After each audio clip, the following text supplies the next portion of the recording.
इनका फायदा उठाए। और आप आज के पंच में दूसरी बड़ी खबर को शामिल कर लेते हैं, जो कि हिमाचल प्रदेश से है। हिमाचल प्रदेश की कानून व्यवस्था के हवाले से जुड़ी हुई बड़ी खबर है।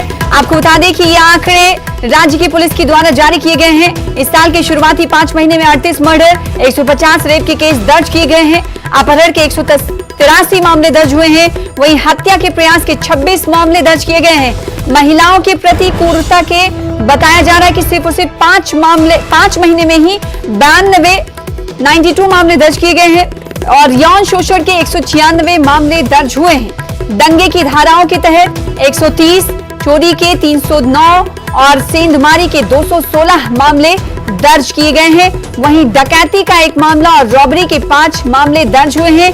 हिमाचल पुलिस की रिपोर्ट में बड़ा पर्दाफाश हुआ है। तो 5 महीने की कानून व्यवस्था पर कहीं न कहीं इस रिपोर्ट के बाद सवाल खड़े हो रहे हैं। हमारे साथ हमारे संवाददाता रणबीर जुड़ रहे हैं। हालांकि इस पुलिस की रिपोर्ट के बाद लगातार सवाल भी उठ रहे हैं और इसके अलावा आपको बता दें कि हिमाचल पुलिस के जैसे आंकड़े आए हैं, राज्य में अपराधी बेकाबू हैं, उस आंकड़ों से ऐसा लग रहा है। लेकिन सीएम मीडिया सलाहकार है नरेश चौहान, उनका कहना है कि कानून व्यवस्था अभी बीजेपी के राज्य में खराब थी और अभी सही है। सुनिए नरेश चौहान ने क्या कुछ कहा। देखिए, विपक्ष के नेता को जिम्मेवार होना चाहिए और उनका भी अपना कार्यकाल 5 साल का। ये छोटी जो घटना यहाँ शिमला में हुई है, उसमें सरकार, पुलिस एडमिनिस्ट्रेशन, 2 यूनियन के बीच का एक झगड़ा है और इसको सुलझाने का पूरा प्रयास किया जा रहा है कि ये इसको तुलना दे। और ये एक इतनी बड़ी घटना नहीं है कि जिसको सीधा लॉ एंड ऑर्डर से जोड़ा जाए। सवाल ये है, लॉ एंड ऑर्डर वो था जब पूरे प्रदेश के अंदर कोई भी एग्ज़ाम कराओ, वो सारे पर्चे लीक हो जाते थे और बिक जाते थे और धंधा होता था। वो एक बहुत सीरियस मैटर था। जिस मुख्यमंत्री के कार्यकाल में ये हुआ और प्रदेश का नाम खराब हुआ, देवभूमि का नाम खराब हुआ, चाहे पुलिस भर्ती की बात थी और किस प्रकार जो है हमीरपुर के अंदर सिलेक्शन बोर्ड का एक पूरा अड्डा जो है पेपर बेचने का अड्डा बन चुका था। ये बड़े गंभीर मसले थे। लेकिन जो बात जयराम जी कर रहे हैं, उसके सरकार ने कार्रवाई की है। चंबा की जो घटना है उस पर सरकार का पूरा है कि बहुत जितनी इसकी निंदा की जाए। नरेश चौहान की प्रतिक्रिया आप सुन रहे थे।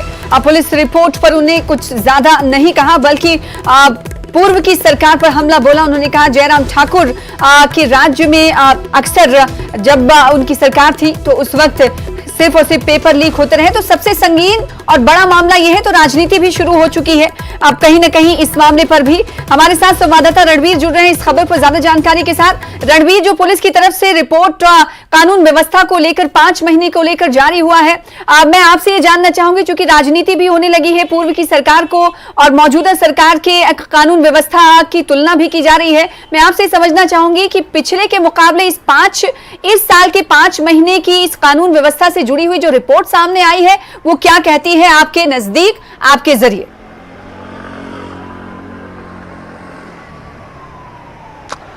जी हाँ, देखिए, जब नेता प्रतिपक्ष जयराम ठाकुर ने 20 जून को मंडी से अपनी एक स्टेटमेंट जारी की थी, तो उसमें सबसे पहले उन्होंने सवाल उठाए थे कि राज्य सरकार कांग्रेस सरकार के 6 महीनों में उन्होंने ये कहा था कि प्रदेश में अराजकता का माहौल है और गुंडागर्दी हो रही है। गुंडागर्दी को उन्होंने यहाँ पर जो घटना हुई थी, 2 टैक्सी यूनियन के बीच में जिस तरह से मारपीट हुई, फिर उसके बाद वो जो घटना है 2 पक्षों के बीच की जो मारपीट की जो घटना है, वो फिर क्षेत्रवाद का उसने रूप ले लिया। फिर वो शिमला जिला बनाम सिरमौर जिला बनाम हो गया। तो जब ये तथ्य खंगाले गए, जो राज्य पुलिस की तरफ से जो एक डाटा रखा जाता है, जो अपराध जो हुआ होता है, जो मामले दर्ज हुए होते हैं, उसकी एक विस्तृत रिपोर्ट जो है तैयार की जाती है। उसमें तुलनात्मक अध्ययन भी किया जा सकता है कि पूर्व की सरकार के समय में क्या कुछ हुआ है। देखिए, ऐसा नहीं है कि जयराम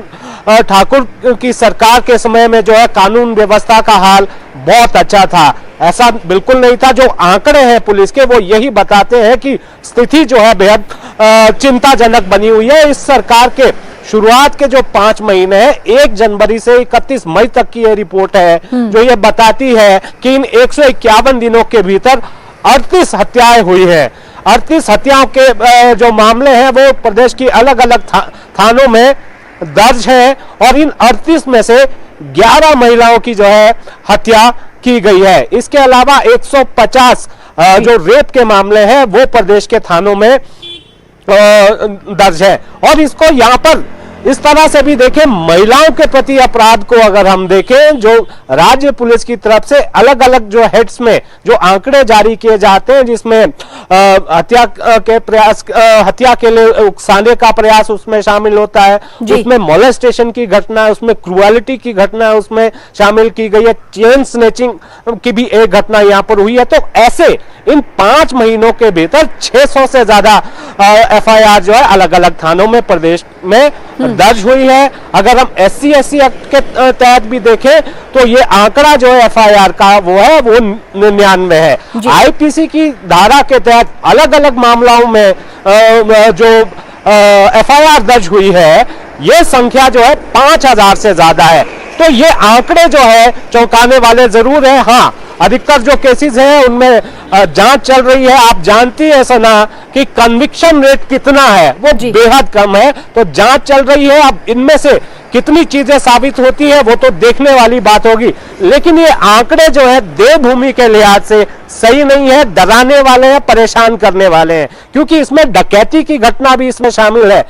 हालांकि दहेज को लेकर जो मामले अब ना के बराबर होते हैं, उसमें भी एक मामला दर्ज हुआ है। उसमें कितनी सच्चाई है वो तो जांच के बाद ही पता चलेगा। लेकिन जो विस्तृत रिपोर्ट है, जो आंकड़े, जो क्राइम ट्रेंड्स हैं, जो हिमाचल पुलिस की तरफ से जारी किए जाते हैं, जो शुरुआती 5 साल है इस साल 2023 के, वो काफी चौंकाने वाले यहाँ पर आंकड़े काफी चौंकाने वाले हैं। और इसीलिए अब इस पर सियासत भी होने लगी है, लेकिन इसको तुलनात्मक अध्ययन के तौर पर भी देखा जाना चाहिए। इसीलिए हमने रणवीर से जानने की कोशिश की कि ये आंकड़े आखिर कहते क्या हैं। अब सवाल ये उठता है कि पिछले के मुकाबले, अगर पिछले साल की बात करें, एक 5 महीने के आंकड़े को अगर हम देखते हैं रणवीर, इस बार के 5 महीने के आंकड़े से कौन सा ऐसा मामला है जिसमें प्रतिशत वाइज जो वृद्धि हुई है, जिसमें अभी जो हम देख रहे हैं हत्या के मामले जो है 38 आए हैं, हत्या की कोशिश 26 केसों के जरिए की गई है, वहीं बलात्कार के 150 मामले, यौन शोषण 196, इसी तरीके से महिलाओं के खिलाफ हिंसा वायलेशन के 92 और दंगों की धाराओं में 130। क्या ये प्रतिशत वाइज भी पुलिस की तरफ से ये बताया गया है कि कौन से ऐसे मामले हैं इन तमाम में से जो प्रतिशत वाइज पिछले के मुकाबले ज्यादा है? क्या इस तुलनात्मक अध्ययन इस तरह से भी किया गया है या नहीं? देखिए, जो पुलिस की तरफ से जो रिपोर्ट जारी होती है सना, वो पूरे साल भर की होती है। तो थोड़ा हमें इंतजार करना होगा कि अगले जो 6 महीने हैं उसमें जो व्यवस्था जिस तरह की बात की जा रही है राज्य सरकार की तरफ से, कानून व्यवस्था प्राथमिकताओं में शामिल है। जैसे नरेश चौहान ने भी कहा, जो मुख्यमंत्री के मीडिया एडवाइजर हैं, कि कानून व्यवस्था जो है प्राथमिकता राज्य सरकार की है। लेकिन यहाँ पर जहां तक तुलनात्मक अध्ययन की बात है, तो वो एक साल का डाटा जो है यहाँ पर दिया जाता है। जो हमने सरसरी तौर पर जो पिछले 5 सालों का जो रिकॉर्ड खंगाला है, जो आंकड़े हमने देखे हैं, वो भी कोई ऐसे ज्यादा सेटिस्फैक्टरी नहीं है। वो भी लगातार उसमें बढ़ोतरी हमने देखा, खासकर महिलाओं के प्रति जो अपराध है वो कम होने का नाम नहीं ले रहे हैं। ये तो वो आंकड़े हैं सना जो पुलिस के पास, पुलिस थानों में वो दर्ज हो गए हैं। इनमें वो आंकड़े शामिल नहीं है जो कि पुलिस थानों तक पहुंच ही नहीं पाते हैं। तो ये जो है काफी पुलिस की इसमें जो है अलग से राय है। अगर हम नेता प्रतिपक्ष की बात करें तो नेता प्रतिपक्ष जयराम ठाकुर ने तो ये भी अपनी स्टेटमेंट में कहा था कि ऐसा पहला मौका है हिमाचल में जब हिमाचल प्रदेश के पुलिस के मुखिया का पता नहीं है। हिमाचल प्रदेश के जो DGP है वो 1 महीने की छुट्टी पर है और यहाँ पर किसी भी उनके अधीनस्थ